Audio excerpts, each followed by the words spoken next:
di sini diterjemahkan sebagai cara pandang, pedoman, dan arahan bagi seseorang untuk memandang dirinya serta menentukan hidupnya. Ya, kalau dalam istilah lainnya, Pancasila adalah pedoman dalam kehidupan. Nah, ini akan kita bahas di berkelompok ya. Ya, kita bisa sekarang ya. Kita cari persoalan apa yang terdapat dalam berbagai bidang kehidupan, dan ini dikaitkan dengan Pancasila sebagai ideologi dan dasar negara. Bangsa Indonesia menjadikan Pancasila sebagai pandangan hidup. Dengan demikian, segala aktivitas sehari-hari bangsa Indonesia harus sesuai dengan nilai-nilai yang terkandung dalam Pancasila. Ya. Jadi semua tingkah laku kita, dalam berbagai bidang kehidupan itu role modelnya atau petunjuknya atau pedomannya adalah Pancasila. Nggak boleh keluar lagi. Dan kita nanti akan bahas. Ternyata setelah kita pelajari ini, ya, kita lihat ternyata Pancasila itu tidak lagi, nilai-nilai tidak lagi dipegang teguh dan dijadikan pedoman hidup. Nah, oke, itu Pancasila sebagai pandangan hidup ya. Lanjut. Nah, dari dua materi yang gue sampaikan tadi, yaitu Pancasila sebagai dasar negara dan Pancasila sebagai pandangan hidup, kamu mungkin bisa mengambil kesimpulan ya, bahwa seperti yang sudah ibu sampaikan juga, bagaimana jika nilai-nilai Pancasila tidak lagi dijadikan sebagai pedoman dalam kehidupan sehari-hari. Nah, ini yang kita jawab ya. Oke.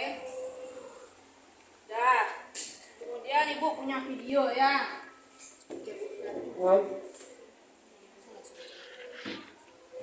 Dengan teman mancanegara, rasanya seperti berada di ruang yang sama. Belanja barang impor seperti jajan di warung depan rumah.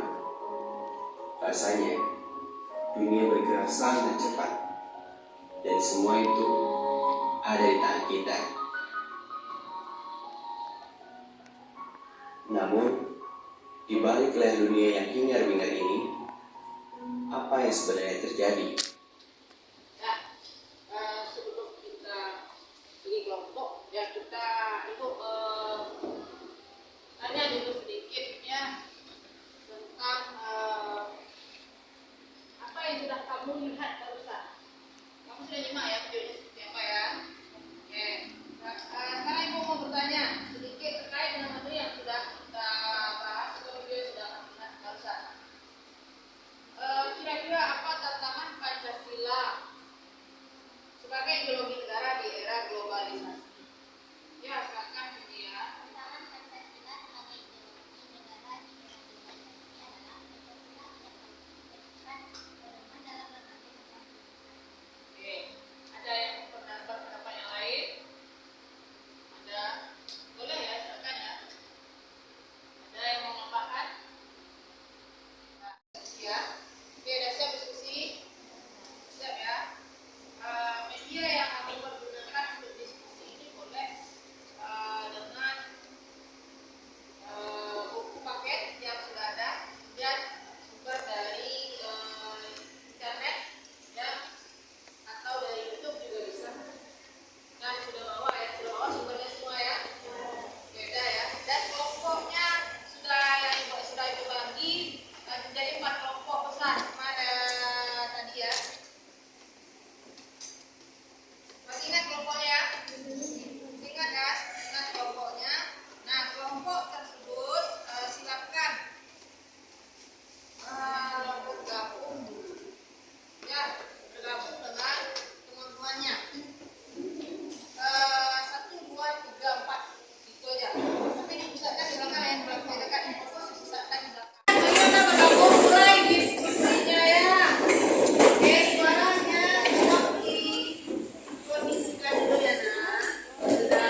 yang menentukan dari bidang tantangan Pancasila dikaitkan dengan Pancasila sebagai pandangan hidup bangsa dalam bidang politik hukum.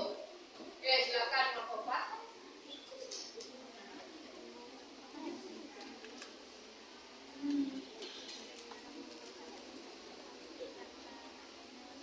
Ya, kelompok apa?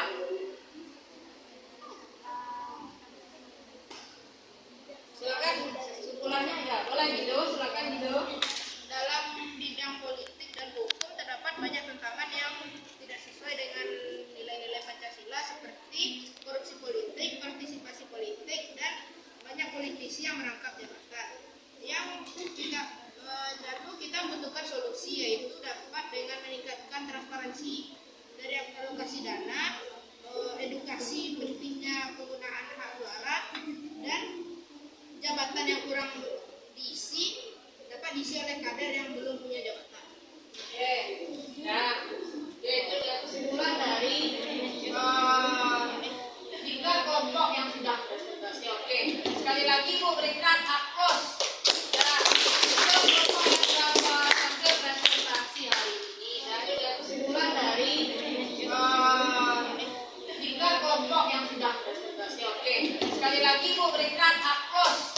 Ya, tiga kelompok yang sudah tampil presentasi hari ini dan sudah bisa mengambil kesimpulan dari materi yang sudah ditampilkan. Oke, jadi tingkat pemahaman kamu tentang materi ini sudah hampir sempurna ya. Oke, dan selanjutnya Ibu akan memberikan refleksi tentang pelajaran hari ini. Ibu akan bertanya itu apa kira-kira manfaat dari pembelajaran yang bisa kamu ambil untuk hari ini. Oke, silakan. Ya, silakan Raya.